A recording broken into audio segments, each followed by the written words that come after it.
Good morning सगळ्यांना. झटपट मेथीची भाजी कशी बनवायची ती सांगत आहे. एक कढईमध्ये तेल टाकायचे, गरम तेल होऊ द्यायचे. त्यात लसण टाकायचा, चांगला लसण लाल होईपर्यंत भाजायचा.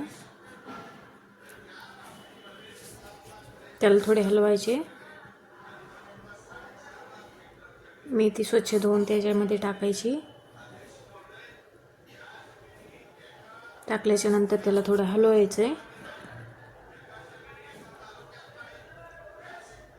हलवायचे नंतर त्याच्यामध्ये चवीनुसार मीठ टाकायचे.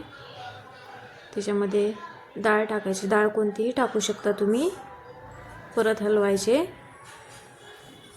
आवडीनुसार तुमच्या तिखट टाकायचे. त्याला हलवून घ्यायचे. परत आपल्या कुट्टा टाकायचा त्याच्यामध्ये.